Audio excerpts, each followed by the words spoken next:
My name is Jason JROCK Houston, and this is an interview being done for Under of Influence. It's my great pleasure to be speaking with lead singer Scott Hammons. And Scott, you're the lead singer of a great Arizona-based Def Leppard tribute band called Pyrosteria. I just love that name. So how are you doing tonight, Scott? I'm doing good. How are you doing, Jason? Great. And now, based on the name of the band, I'm assuming that you guys came up with that name because it's obviously named after the band's two biggest selling albums. Am I correct? Yeah, we wanted to come up with like something that would really fit what we were doing. We were doing a classic era tribute to Def Leppard, and those seem to be the biggest albums that people want to hear. So we definitely step into some of the other material on some of the earlier stuff, like Off High and Dry. So I mean, we do cover some of the first stuff that they did, but we also just kind of put our main influence around the two biggest albums that they had, and that's definitely how we came up with our name to represent what we do the best. And let me ask you, Scott, between Pyromania and Hysteria, which album would you say that you favor more? I'd have to say Pyromania. I mean, that was one that I was glued to as a kid, and when they changed their sound to Hysteria, it took me a while at first to change into that, but I mean, that's definitely Pyromania, the one I latch on to the most. And let me ask you, I'm kind of assuming that like a lot of people, Pyromania, was that your introduction to Def Leppard? No, I'd heard a lot of their stuff, prior to that. And I didn't hear about them when they did their first record, but High and Dry definitely started getting into them, and I really didn't capture who Def Leppard really was until Pyromania. And let me ask you, Scott, I assume like a lot of musicians I've talked to doing these interviews that you've probably done, you've been in bands all your life doing the original music thing. So, first of all, am I correct on that? And if so, what was the point when you decided, okay, I want to give a shot at, forming a Def Leppard tribute band? I mean, what was the process there? Yeah, the first question you had about doing originals, yeah, definitely. Still to this day, I write originals, but yeah, that's what I did most of my life in the music business. I started to branch out, getting into the tribute thing when I started getting offers to do some cover stuff on the side, and I started doing that. And there's a band here locally that I play with that does the '80s rock thing, and they have a guy that's on the road touring currently, and I fill in for him, and that kind of launched me into it. Doing my own band version of that, and then that led into doing a tribute on the road there. And I figured, that out of all the tributes that I've always wanted to do was Def Leppard, because I was a big fan of their music, and I really didn't hear too many people out there doing it. It wasn't a saturated market. Yeah. That's another thing that kind of went in that direction to try to mold something that we could put together.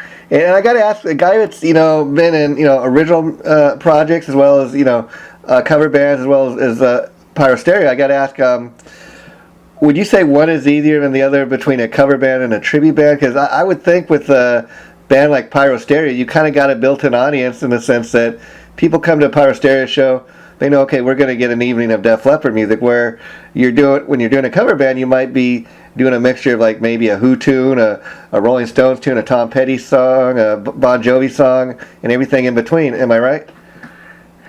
Yeah, I mean, definitely when you're doing a cover gig, you're playing, the gamut of all the different, artists that are out there that for that style of music that you're out there playing covers for. But when it comes to actually doing a tribute, I find that a little bit more challenging because when we did it, we wanted to create the actual experience that you would have seen the band back in the day. Yeah. And when I go to see a tribute band, sometimes I've been let down, especially in the Def Leppard world, where there's not too many bands out there actually redoing the actual look and sound, and that's where we wanted to go with it. And as you know, Def Leppard's got a lot of things going on inside, from the Mutt-Lange's mixes and stuff, that it's a lot to pull off live. So it took us a little time to make sure that we had that all down, so that when people come to see the band, that we can do what you hear Def Leppard actually do live. And that took a little bit of time to make sure it came out right. Yeah, and you make a few very good points there. I mean, you know, I mean, when you're going to have a tribute band, I mean, to me, you got to have a little special something, a little special niche, if you know what I mean. I mean, when you take the fact that, you know, there's half a dozen AC/DC tributes, there's half a dozen Led Zeppelin tributes. When the market is that saturated with so many acts, you know, like a Led Zeppelin tribute or an AC/DC tribute, you know, the cream kind of rises to the top, if you know what I mean. So, you know, if you're going to last in the tribute scene, you got to have something special to offer. And I think being a Def Leppard tribute, you definitely got that going for yourself. Oh, thanks. You know, we're just trying to do the best we can at a great band that put out an era of great music. You know, even still to this day, they're putting out great, you know, stuff. And so we just wanted to make sure we do a good job at recreating that. And like I said, you know, when you come to see a show, especially a Pyrosteria show, you know, you're going to see basically what you would have seen back if you would have been able to see them back in the day when they were doing those records or touring on them. And so that's our point, is we want to give you that experience that if you missed out on that or you got to see it back then, that you get to experience that again. Yeah, and it amazes me because, like, even in Los Angeles, where I'm from, there's probably only like 2 Def Leppard tributes that I'm aware of, and I think what, you know, a cool thing about being based in Arizona, where you're based, is I haven't even come across one other Def Leppard tribute out there. So again, you guys got that work for you, and what I love is just I'm sitting here as I'm talking to you, Scott, looking at your band's Facebook page, and what I love about tribute bands is, especially bands like what you guys do, is it's rock and roll theater, kind of like what we've been talking here. Whereas I'm looking at the pictures, and it's almost like I'm looking at a band photo of you guys right now as we're talking, and I'm looking at you, and you look like a very, you know, what Joe Elliott looked like in his younger days, and I love that because, like you said, people that didn't get to experience like Def Leppard back in 1981, 1983, this is what the band looked like, and I just love that. Yeah, thank you, man. I really appreciate that. You know, that's what we're going for. So I guess we're doing something right. You know, I mean, we're definitely we're going for that actual remake of what they did back there. And you know, I don't like to compare us, you know, personally to anybody out there, because I don't think there is anybody doing exactly, you know, that the remake of that classic era. Yeah. But you know, as far as the sound too, you know, that's the really the challenging part, is to make sure that we sound like them, and that's what I like to hear the tributes also, you know, be able to cop exactly what they sounded like back then. And Joe Elliott was, I tell you what, that is a tough singer to reenact. Yeah, besides all those high notes, I was curious, this may sound like a silly question, but like in learning how to you know, perform all these songs, did it take a while? I mean, is it any different? Like the fact that you're learning how to sing like a guy with a British accent, does that ever come into play? You know, when you sing, you don't really hear the accent. When you mask a singer like Joe Elliott, he's got such a unique tone to his voice, and that's what everybody has told me. You know, if you're going to do Def Leppard before we got this started, you got to be able to sing that guy's voice to make it sound just like it, and that's what I don't hear with a lot of the other bands. They hit the notes, but they don't sound like the singer on it on the Def Leppard. So that's what we wanted to do, is make sure that we were able to you know, do that on the background vocals, and that I wasn't going to, if I couldn't do it, I wouldn't have went forward with it. So that was one thing I really focused on. I really put a lot of time into it. It took us about a year of getting this all up and running. It wasn't just something thrown together really fast. Yeah. So practicing the background vocals and making sure that all the parts are right on the guitars, and then me trying to really get inside what Joey Elliott was doing with his voice. It was about a year in the making. Wow. You know, and again, you know, I love that because, again, I see many tribute bands, and I just, the ones like you guys that are really dead on, I mean, it's a magical experience. Like you're kind of talking about earlier, Scott, you know, somebody may be coming to see your band, you know, you might take them back to the very first time they seen Def Leppard in concert, very first time they heard Pour Some Sugar on Me, or you know, Photograph on the radio for the very first time. And I'm sure you get people telling you that when they come to your shows. Oh, yeah, people, you know, I noticed that the women really latch on to the Hysteria record. Yeah. And the guys are, you know, from Pyromania and back towards the first record. They, the guys really enjoy that, and the women come up and say they were, because they recognize all the danceable songs that they get out there. Pour Some Sugar on Me is one that they're out there singing back to you. And not to say that they don't enjoy the Pyromania stuff, because they do definitely there, but that's what it seems to be. The guys really take to the Pyromania era a lot, and the girls for the Hysteria. Yeah, well, I'll tell you what my Def Leppard experience has been. I mean, like when Pyromania first came out back in '83, I was a little young at the time. I didn't really discover a band until 4 years later when Hysteria came out.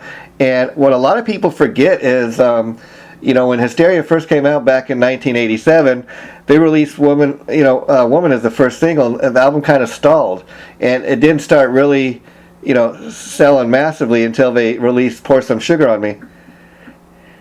Right. No, that's true. And then once Pour Some Sugar on Me came back, then those other singles that they had released prior started to get played on the radio, and they became the big singles that we know today. But yeah, I mean, you're right. That's it's funny how that works. A lot of albums out there, Guns N' Roses, same thing. If you release a single and it doesn't do what you think it's going to do, and it sits for a while, and then for sure there's another song that comes out that they release as a single that hits, and then it makes the album blow up, and that's amazing that it worked like that. But you're right. Yeah, and another another thing I just love about like what you guys are doing is again, I'm looking at your band's Facebook page, and obviously you're trying to recreate a certain era, like you said, and obviously you didn't put the band together overnight, like you were saying, Scott, but you guys got it down even to the type of clothing they wear. I mean, you've got a Union Jack shirt like what Joe Elliott was wearing back in the day. I mean, how hard is it to find such authentic clothing? Oh, it's funny you asked that, because when I went and searched for that, I found a bunch of generic shirts that were British flag shirts, and I actually took me some months to find the actual shirt that he wore back in it was original stuff that I found at eBay. Wow, amazing. That he actually, I mean, it was still the actual shirt that some manufacturer had made back then, and I actually bought one back when that was out. Yeah. When they were selling them originally, but this was the one that he actually wore in the video. The actual same company that made that. Wow. And so I bought quite a few of them just to make sure, because you're not going to be able to run across that every day. So yeah, you're right. That's very hard to find, and then I had to have my pants made, to match, back, especially made for that. So in the wardrobe, we all did go that route, to make sure that we, if we couldn't find the retro clothing, we actually had it made. And then the guitars. We actually found the actual guitars that they used back in the day. And the guys were big fans of Def Leppard anyway. They were big fans of, both the guitar players. And so they found the actual guitars that they played. And, so that was neat too. So we went to every little space that we could with this to try to make it authentic, like like we're going for. We even had the Simmons drums that they actually used back in the day. Wow. We still have that kit, and we'll break that out too for the Hysteria stuff. But we also have the triggered kit, so we actually have the brain of what they used for the drum sounds back then. Wow. To get the actual drum sounds that Def Leppard had back then. So that's another thing. Every aspect of it's we're trying to focus on them to make it that much more real. Yeah, and as a Def Leppard fan myself, I mean, the band always put out solid albums where like you got like a great album's worth of material for the most part. I mean, where they were not albums that just had like one or two great songs. But in addition to what you got on the album, I always loved the fact, especially back in the day, Def Leppard would go in and they'd record all these extra tracks, all these extra like tracks that end up being B-sides and stuff for the singles. And just they had so many extra songs they'd always record, and I loved some of those extra tunes. Oh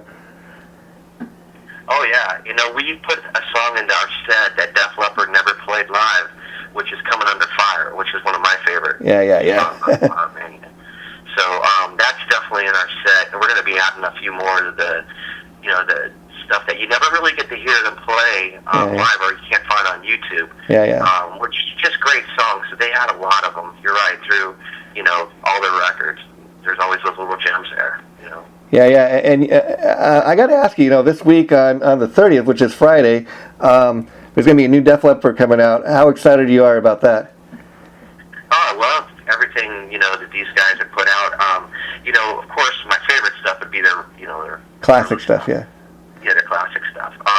But I just got done hearing, I think, a couple of songs that they just did for this new record, and one of them sounded like a cross between Pour Some Sugar on Me riff and Kingdom Comes. If you remember, Let's Get It On riff, it kind of had a little bit of both of those together. It was a great pop song, and radio where it's at today, I don't know how much they'll embrace that, but it sure is something that's a signature Def Leppard song. And they had another song that I heard that was really cool too. I mean, it reminded me of something that would have been on Hysteria. So it sounds like they kind of had a little bit more of that kind of sound. And I said that was a great sound for them. So I'm glad to hear that the new records. I can't wait to hear the rest. I've heard that's kind of the vibe that they were going for on this. So it'll be interesting to see if when the record gets released, if a lot of people, once they get a chance to hear it, think the same thing. But I was reading an interview with Phil Collin online somewhere the other day, and he was kind of saying that him and the band were kind of thinking that a lot of the stuff on the new album sound kind of like had a Hysteria vibe. So if that's the case, I think I think a lot of people are going to like it. I do too. Yeah, I think it's going to be a definite, probably a pickup album from their last few before that. So I'm hoping that let's say if you look at their shows on YouTube, they definitely still kept their fan base. Yeah, well, I tell you, I saw them last year when they did the Kiss and Def Leppard tour, and man, just that was a dynamite show. I gotta say, both bands really just great shows, but especially Def Leppard, they still really put on a classic show, and I can say that's one show I left not feeling disappointed.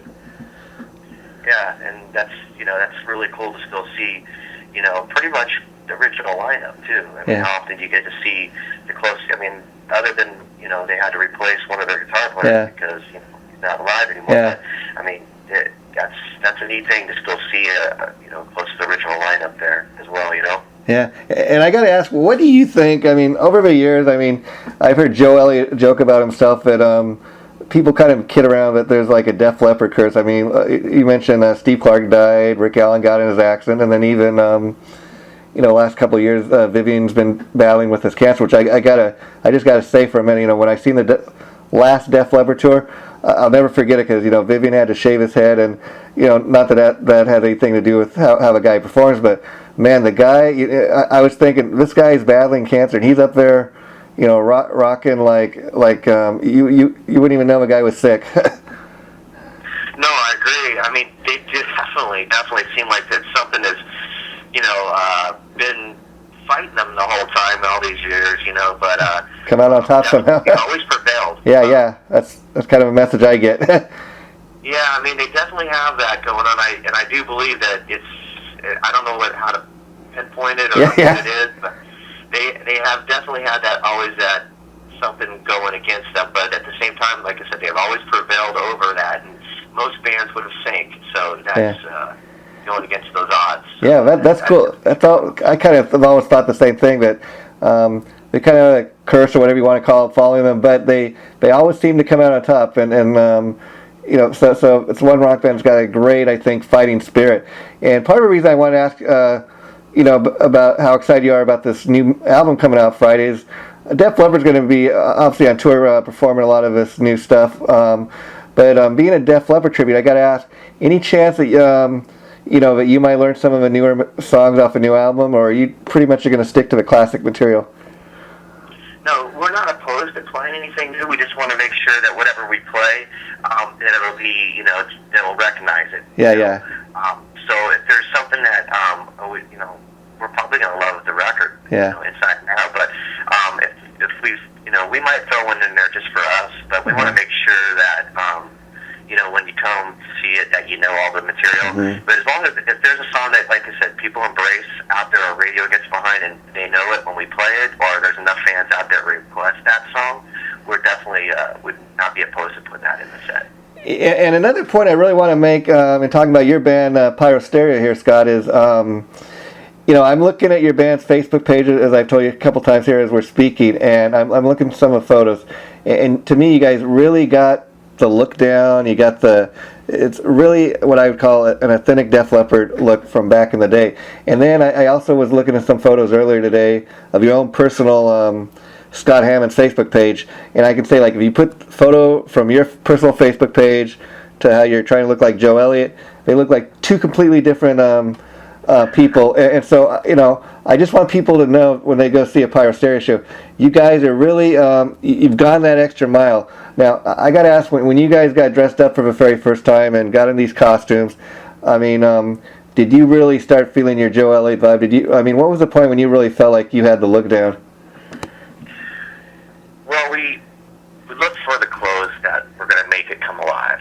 We really kind of just took our notes on exactly, and we all grew up with it, so we already knew a good portion of it. But when we focused in on just really making sure that we have it all down, we looked at a lot of different elements from their videos to their the pictures from back in the day, and just make sure that we were going to be able to reenact that. And we got the right, the wigs that we're going to need to wear for the show. We got, real human hair wigs that would work for it. A lot of the tributes, like I said, if you're going to go out there and reenact a look, you want to make sure that, it looks real, and so, and authentic to the time. So, we were really making sure that was together. Once we got it all together, we got all the pieces there, everybody's look, it really was a neat thing to see it all come together, to actually have the look down. And so have you guys been performing, would you say, just over the last year? Or how long has the band actually been together? It's been together for about 2 years, I'd say now. About 2 years. And the reason why, the first year of it was just putting it together, and then we've been out there for about a year now. And the year that we've been putting it together, we haven't hit it really hard yet. Because there's a lot going on.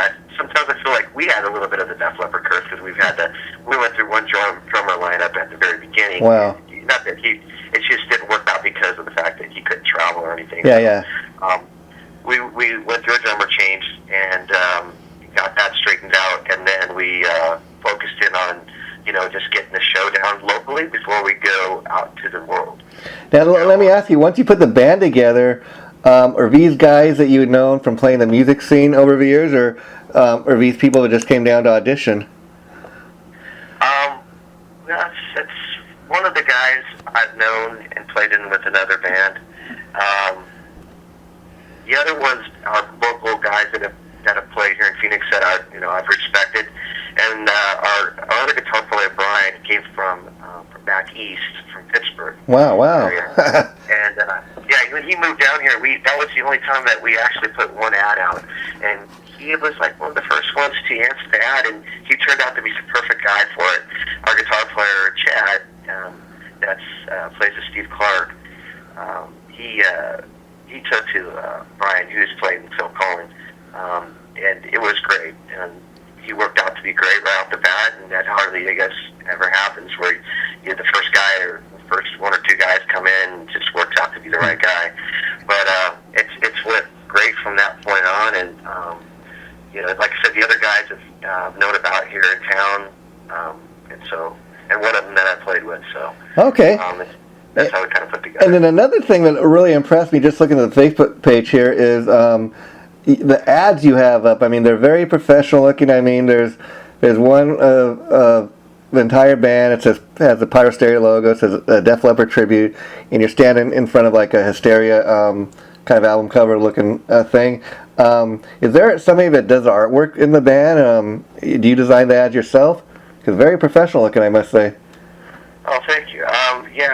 We got a couple of guys in the band that do artwork. Our drummer, Dave, he's really good at, editing and putting a lot of that together. He's also a photographer, so he took those pictures that you're seeing on there.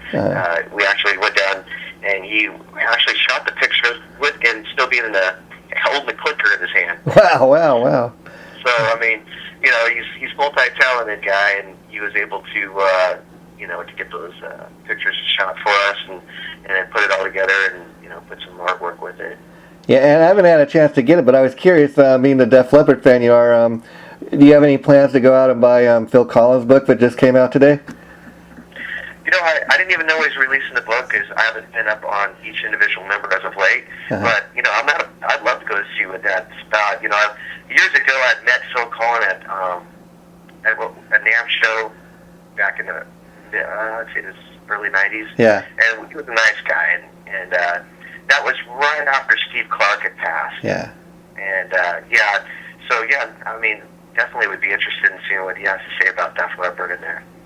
Yeah, and he's kind of besides Viv, he's kind of also one guy that's always referred to as a new guy, even though he's been in there for over 30 years. But that's kind of interesting when you think about that, the new guy. Yeah, isn't that right? Yeah, he's been in there from the time when they really started to take off. When Mutt Lange kind of, he was in the Mutt Lange did produce the second record, High and Dry, but the third record's when he really had a lot more influence on that, and that's when Steve. And I know that. He didn't write on a lot of that record. He did write on, part of it because the record was kind of already done. As far as the writing process, I know that the bulk of the songs were done before he came in, but he did add a great touch to that record. And like I said, that's still always going to be my favorite Def Leppard record. And we were talking earlier, about the band's name, Pyrosteria. Obviously, after Pyromania and Hysteria, the band's two best-selling albums. Now I know Def Leppard has done this themselves, where they played Pyromania and Hysteria in concert, from start to finish. Have you guys ever discussed the idea of maybe doing something like that? That's a good question. We were thinking about, not so much as covering the whole record, because we pretty much do just about already. Yeah. We cover, a good percentage, like one or two songs on each of the records that we don't cover yet. And we were thinking about just adding it in, just doing one set of Hysteria, one set of Pyromania. But what we are doing at the casino shows where we can pull this off is we're coming out and doing our Pyromania show first, and then all the songs that we play currently, and then switching into our Hysteria. I'll go back and get dressed, and the guys, while we leave our drummer up there to kind of, get ready and we have them, running the drums on to the next song, getting the whole, I think it was a Rocket that we start with, and on this particular thing, so he's out there getting kind of like the intro to Rocket going, and we're getting changed into the Hysteria. We come out all looking like Hysteria at that time. Oh, how cool is that? How cool is that? Now, obviously you're from Arizona, as we were discussing, and you say that you had trouble with one of your previous drummers because he was unable to tour. So that's my next question. Have you guys had a chance to tour much outside the Arizona area?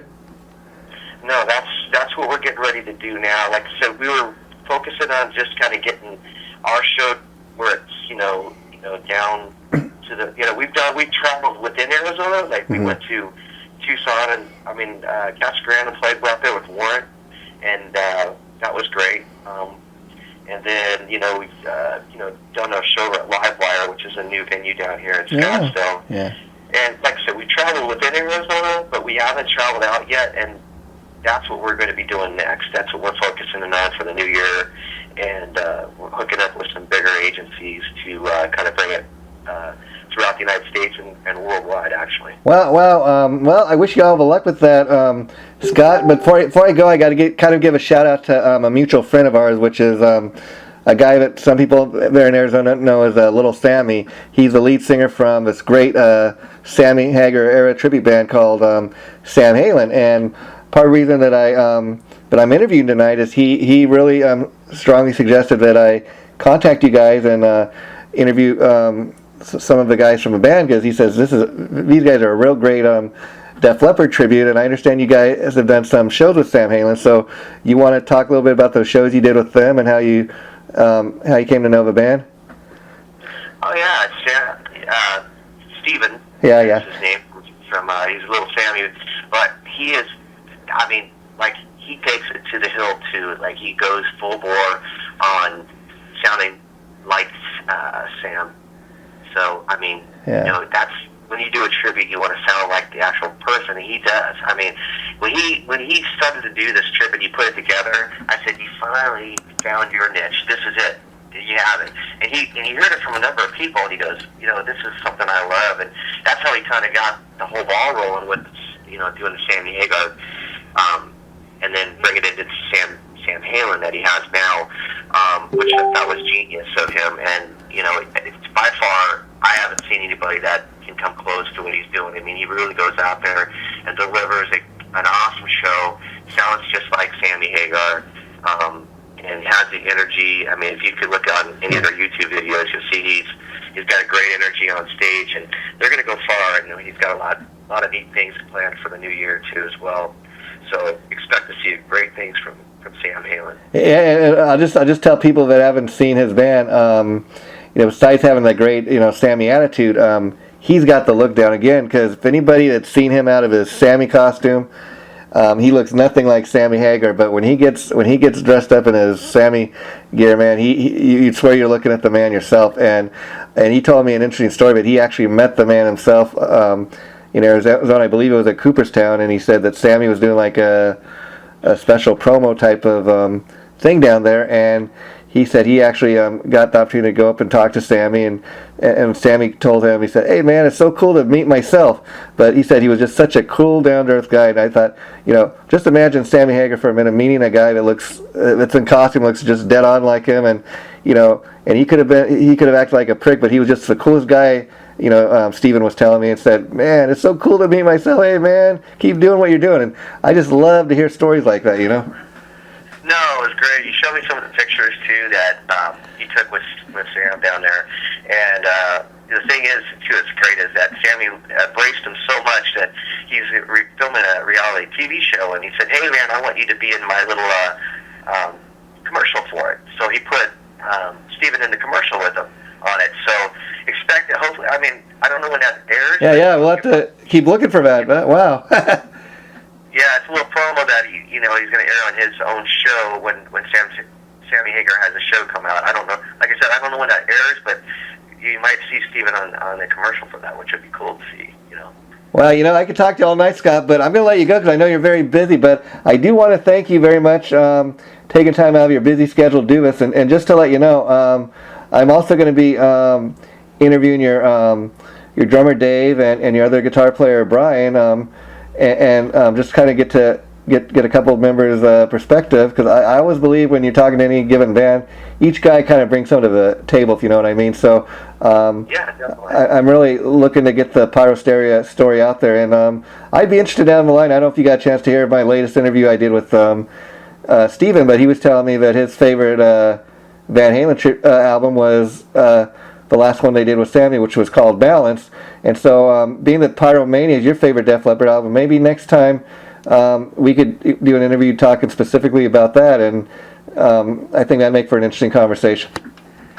Yeah, that sounds great. I mean, and we appreciate you doing, getting us out there, and I'm sure you're going to get a great perspective from the other guys in the band. So, and I'll definitely promote your website there too. And the last thing I want to ask you about, one thing I really enjoyed about my experience with the tribute scene has been that unlike when you're dealing with original bands where they kind of compete against one another, it seems like the tribute bands, it's almost like fraternity, a brotherhood, where they're all trying to help each other out. It's like a real family environment, and I dig that. Has that been your experience?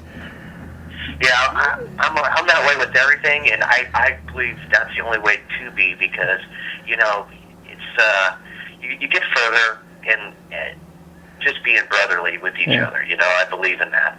I know some bands more competitive than others, but in the long run, we're all going to try to just be successful at what we do, and there's plenty of room out there for everybody. Yeah, and I love that attitude. You kind of were even saying something like that at the beginning of the interview, where I don't want to make out like we're the greatest Def Leppard tribute, but you said like I believe there's room for everybody, and the more of a merrier. And I love that attitude, because again you kind of let the people come to the shows, they can decide who's the best Def Leppard tribute, if you will. But there's room for everybody. Exactly right. It's and everybody brings something to the table. Yeah, to the their own thing. So. to their craft. And so once again, I just want to thank you for doing this, and thank you taking time out of your busy schedule, and just say that anytime you want to do this again, or you have anything at all to promote, please don't hesitate to get in touch with me. And it's been so great talking to you, Scott. So have a good night, and I'll be in touch. All right, Jason, thanks, and you have a great night too. Okay, bye-bye.